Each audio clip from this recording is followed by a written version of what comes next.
प्रभु यीशु ख्रीस्त में मेरे प्यारे भाइयों और बहनों, हर दिन की तरह आज भी हम इस सुंदर सुबह पिता परमेश्वर के सम्मुख उपस्थित हुए हैं। यह और कुछ नहीं, यह एक आध्यात्मिक भूख है। जिस प्रकार जब हमें भूख लगती है तो हम खाना की ओर दौड़ते हैं, हम चाहते हैं कि कुछ भी अच्छा हम खाएं। उसी प्रकार हमारी आत्मा दिन प्रतिदिन पिता परमेश्वर के वचनों की भूखी है, क्योंकि वह जानती है कि सिर्फ वचन ही हमारी भूख मिटा सकती है, हमें आध्यात्मिक रूप से तृप्त कर सकती है। इसी कड़ी में हम हर रोज पिता परमेश्वर के सम्मुख एक कृतज्ञ दिल से, एक धन्यवादी स्वरूप उनके सामने उपस्थित होते हैं। यह पल, यह क्षण कितना अद्भुत है, कितना महत्वपूर्ण है। आइए इन सब मौकों के लिए हम अपने पिता परमेश्वर को तहे दिल से धन्यवाद दें। मनुष्य अक्सर बहुत ही महत्वाकांक्षी होता है। वह कई योजनाएं बनाता है, कई प्लान्स बनाता है, लेकिन जब हम किसी राह पे चलते हैं, पहुंचना तो हम चाहते हैं अपने मंजिल पर, लेकिन बीच में कई ऐसे पड़ाव आते हैं जो हमें निराश करती है, हमारी परीक्षा लेती है, हमारे दुर्बल होने का हमें एहसास दिलाती है। और यही वह समय होता है जब हम थक जाते हैं, हार जाते हैं और कभी कभी तो अपने जीवन से भी निराश हो जाते हैं। लेकिन आज का वचन हम सब के लिए एक ढारस बंधा रहा है कि जब पिता परमेश्वर हमारे लिए कोई योजना तय करता है, वह पूर्णता तक जरूर पहुंचता है। और उसी कड़ी में हमें कुशलता, हमें अनंत शांति और एक नई प्रत्याशा मिलती है।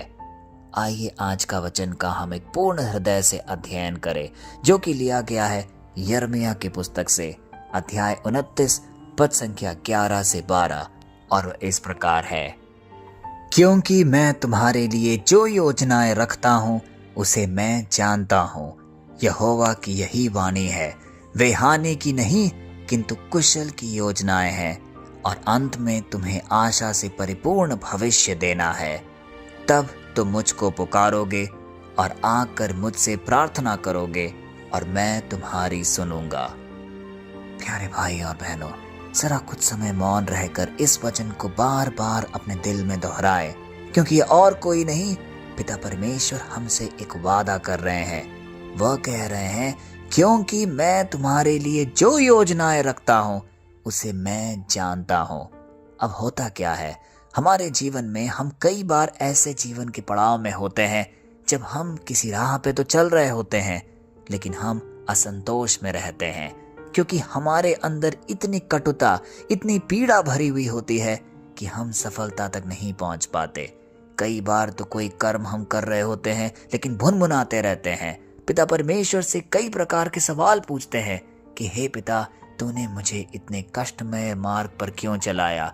तूने मुझे इस बीमारी के रूप में इतनी पीड़ा क्यों दी? मैं कोई भी काम करने जाता हूँ उसमें हमेशा मुझे असफलता ही क्यों मिलती है? इतना बड़ा पहाड़ मेरे सामने क्यों खड़ा है जिसके मैं पार नहीं कर पा रहा हूँ? लेकिन आज पिता परमेश्वर हम सबको यह ज्ञान दे रहे हैं कि तुम्हारे सामने जो योजनाएं तुम पाते हो वो कोई और नहीं, पिता परमेश्वर से तुम्हारे लिए रचा गया है। तुम्हें सिर्फ निडर होकर, अडिग रहकर आगे बढ़ते चलना है, क्योंकि जब पिता परमेश्वर हम सब के लिए कोई योजना या कोई पद्धति तैयार करता है तो वह उसके आगे का भी जानता है, क्योंकि वह स्वयं कह रहा है, मैं तुम्हारी योजना जानता हूँ, क्योंकि मैंने ही तुम्हें प्रदान की है। और यदि तुम उसी में आगे बढ़ते रहोगे तो मैं तुम्हें आशा से परिपूर्ण भविष्य दूंगा। और जब तुम्हारा जीवन समृद्धि की ओर चलेगा, तब तुम जो कुछ भी मुझे मांगोगे, जिस भी आवाज से मुझे पुकारोगे, मैं सदैव तुम्हारे पास रहूंगा। तुम प्रार्थना करोगे और मैं तुम्हारी सुनूंगा। कितना एक अटूट रिश्ता हम यहाँ पे अपने रचयिता, अपने पिता परमेश्वर के साथ महसूस कर सकते हैं। वह कभी भी हमें अकेला नहीं छोड़ता। हो सकता है आज हम जिस मार्ग पर चल रहे हो, कई प्रकार की प्रतिरोधक शक्तियां हमें पीछे ढकेल रही हो, कई प्रकार की नकारात्मक सोच हमें दुत्कार रही हो, लेकिन हमें हिम्मत नहीं हारना है, हमें थकना नहीं है, निराश नहीं होना है, क्योंकि सदैव हमारे मन और मस्तिष्क में यह बात गूंजते रहनी चाहिए कि आज जिस राह पर मैं हूँ, जिस भी योजना पर मैं काम कर रहा हूँ, यह पिता परमेश्वर ने मुझे प्रदान की है, और यदि वह मुझे किसी राह पर लेकर चल रहा है तो जरूर इसका अंत भी सुखमय होगा। मुझे एक नई शांति, नई प्रत्याशा मिलेगी, क्योंकि आसपास अगर हम नजर दौड़ाएं तो रोजमर्रा की आवाज में हमारी आध्यात्मिक आवाज कहीं दब सी जाती है। क्योंकि लोग हमें क्या बताते हैं कि तुम ऊंचा बढ़ो, अपना कद बढ़ाओ, अपनी प्रतिष्ठा बढ़ाओ, और इसी क्रम में हम अपनी आत्मा को खो बैठते हैं। क्योंकि इस रोजमर्रा की भाग दौड़ में हम इतने व्यस्त हो जाते हैं कि हम प्रार्थना करना भूल जाते हैं। हम एक नियमित रूप में पिता परमेश्वर के सम्मुख उपस्थित होकर उनके वचनों पर अध्ययन करना भूल जाते हैं, और ऐसे अनेकों अनेक अवसर में हम अपनी आत्मा को निराश कर बैठते हैं, उसे दुर्बल बना देते हैं। प्यारे भाई और बहनों, आज का वचन हम सबको स्पर्श कर रहा है, हमारे जीवन में एक बदलाव लाने की क्षमता रखता है।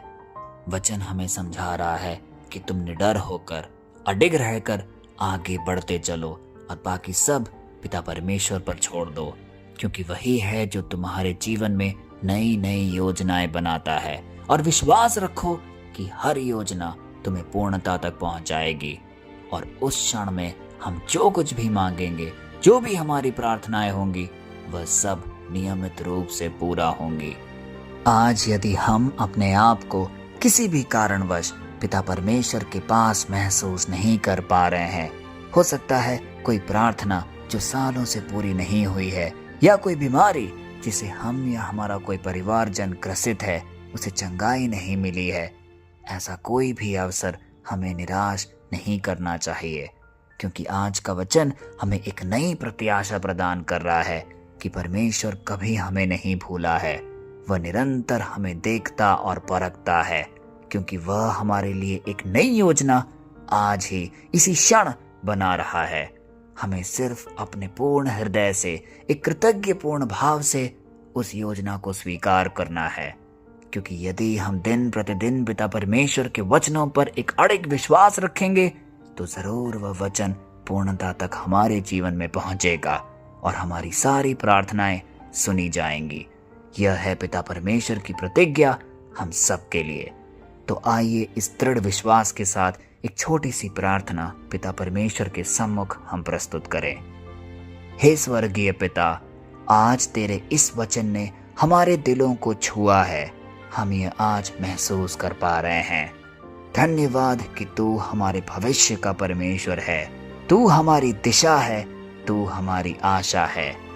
हे प्रभु, जहाँ भी हम डरे हुए थे वहाँ हमें साहस प्रदान कर।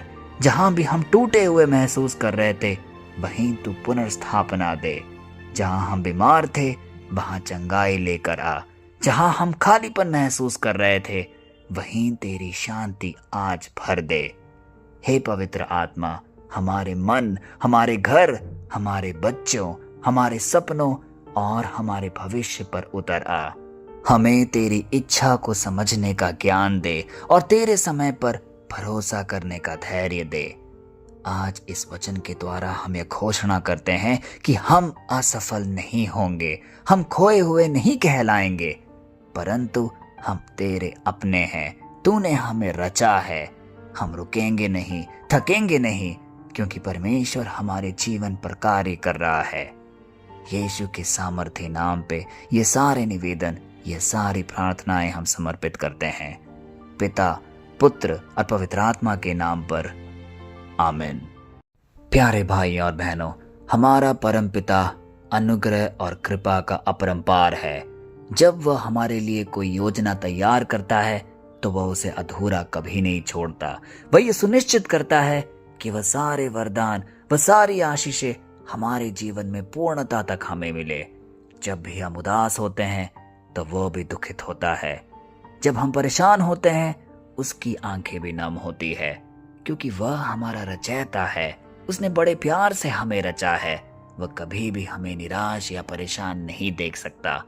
और जब इस बात का ज्ञान हमारे अंतरतम में होता है तब हमारी आत्मा उल्लसित होती है।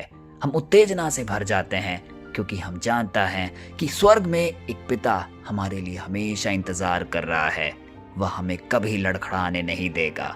और इसी कड़ी में हम जो प्रेरिताई कार्य में आगे बढ़ रहे हैं, हर दिन हम जो पिता परमेश्वर के वचनों पर अध्ययन कर रहे हैं, हम सब पर, हमारे परिवारजनों पर उसकी कृपा निरंतर बनी रहेगी। हमें यह दृढ़ विश्वास रखना होगा और इसी आशा के साथ इस वचन को हमें कई लोगों तक बांटना होगा, क्योंकि यह वह आशीर्वादी वचन है जिसमें इतना सामर्थ्य है कि वह कई लोगों के जीवन को परिवर्तित कर सकता है। कल फिर हम मिलते हैं, तब तक के लिए पिता परमेश्वर की असीम दया, कृपा और क्षमा में आपको, आपके परिवारजनों को, आपकी सारी प्रार्थनाओं को हम समर्पित करते हैं। पिता, पुत्र और पवित्र आत्मा के नाम पर, आमीन।